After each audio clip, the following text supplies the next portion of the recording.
Bonjour à tous, aujourd'hui j'aimerais vous présenter quelque chose de très particulier, donc un jeu de cartes qui n'a rien à voir avec le tarot, mais qui quand même a des points communs. Il s'agit donc des cartes du corps de Nicolas et Anne-Héna Bernard, donc des cartes qui vont nous parler de notre corps. Alors voici le livret.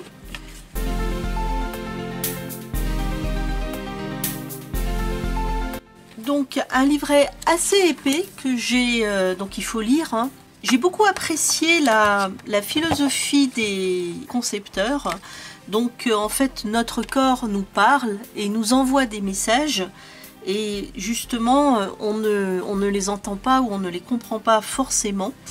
Et à partir de là, donc ils ont décidé de créer des cartes qui permettraient de mieux comprendre le message du corps en passant par des cartes archétypes et des cartes énergie. Alors, évidemment, pour utiliser ces cartes, il faut lire le livret pour mieux comprendre comment ça fonctionne. Dans la deuxième partie, nous avons toutes les cartes qui sont expliquées vraiment en détail. Donc, je vais y revenir un petit peu dans un petit moment.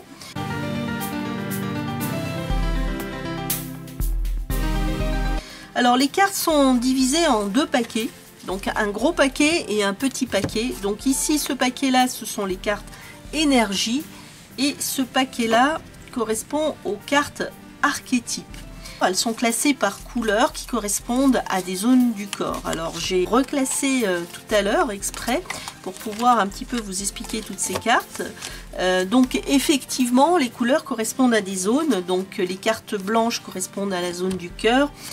Les cartes vertes vont correspondre à la zone de la poitrine. Et chaque partie va être illustrée avec une illustration qui va représenter la partie. Par exemple, ici, on a le haut du sternum et les bronches. Donc, on a une représentation imagée de cette partie du corps avec un titre qui va nous indiquer la fonction de cette partie et un sous-titre qui va nous indiquer ce qu'il convient de faire. Alors ici, par exemple, on a donc pour le haut du sternum et des bronches, la spontanée, s'ouvrir et être touché.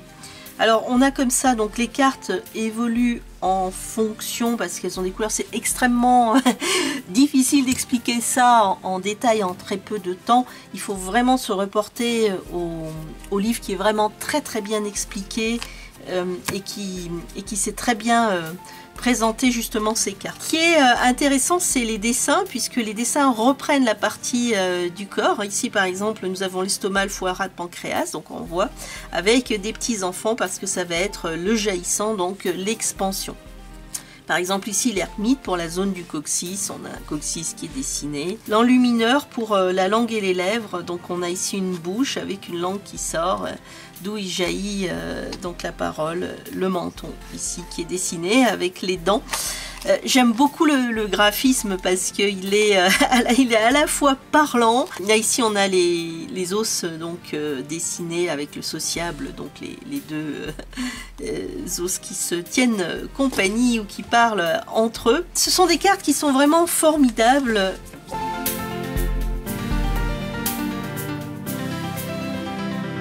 Mais c'est vrai que ce n'est peut-être pas facile de prendre en main ce jeu immédiatement. Les concepteurs proposent dans le livret deux tirages, en quelque sorte, en gros, grosso modo on va dire deux tirages. Donc un tirage de 3 cartes qui peut être agrandi à 5 cartes et un très grand tirage qu'ils appellent tirage alchimique qui comporte 15 cartes.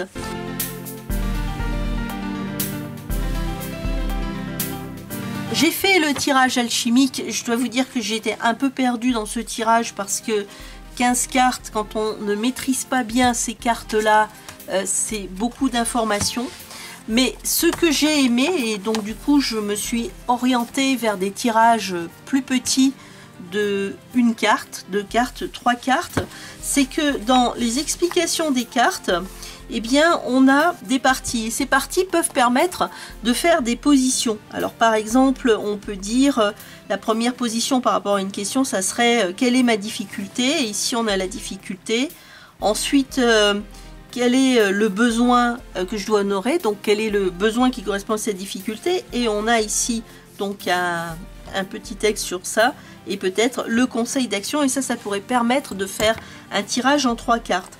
On peut également faire d'autres tirages en mettant par exemple quelle est ma ressource, qu'est-ce qui est vulnérable en moi, et vous voyez à chaque fois on a quelle action à faire, ou alors qu'est-ce qui aujourd'hui m'enferme et me manipule. Et on peut de cette façon-là arriver à faire des tirages qui sont assez parlants. J'ai fait des tests avec et j'ai pu me débrouiller juste avec donc ce qui était écrit, et puis bien évidemment la carte et l'expression de la carte, parce que donc le dessin est important et il doit nous parler. Le principe est toujours le même. Ce n'est pas parce que ce ne sont pas des cartes de tarot qu'il ne faut pas chercher à communiquer avec la carte et essayer d'être inspiré par le dessin de la carte. Après, il y a les cartes énergie. Au départ, on ne comprend pas très bien pourquoi on a autant de cartes archétypes et si peu de cartes énergie. En fait, il faut les séparer les unes des autres. On se retrouve avec un tout petit paquet et on est un petit peu gêné par ça. Et ces cartes énergie sont importantes, elles sont présentées un peu différemment, même si elles sont numérotées. Elles font partie de la fin de la numérotation. Donc on les a ici vers la fin. Donc 41 par exemple, la sagesse de la terre. On constate que ces cartes ont des explications différentes, donc beaucoup plus courtes. Ici, ce que l'on va essayer de comprendre avec ces cartes sagesse, c'est à quoi correspond cette sagesse. Alors on a l'état ouvert et l'état perverti. Donc l'état ouvert, c'est le pour. Moi je dirais que c'est ce qui nous aide. Et l'état perverti, c'est le contre, c'est la difficulté qu'on rencontre par rapport à cet état ou pour le mettre en œuvre. Ma conclusion sur ce jeu formidable que je ne maîtrise pas pour l'instant, mais qui est véritablement prometteur. Des cartes qui sont peut-être un peu trop souples, donc il faut être assez délicat, mais dont les couleurs m'ont séduite, ainsi que les dessins qui sont vraiment très expressifs. Toutes les parties du corps sont représentées. Ici, on a la hanche, par exemple. Je trouve ces cartes vraiment très belles en graphisme. Bon, après, il faut aimer, hein, n'est-ce pas? Le potentiel est vraiment là, on le sent et on a vraiment envie de leur poser des questions. Ce que je vous conseillerais, moi, c'est tenter l'expérience, tenter l'aventure. Ce n'est pas un coffret très cher. Donc, on est vraiment dans ce domaine-là et ça se sent. Ce sont des cartes un peu médecine. Mais voilà, elles ne sont pas forcément immédiatement faciles à prendre en main.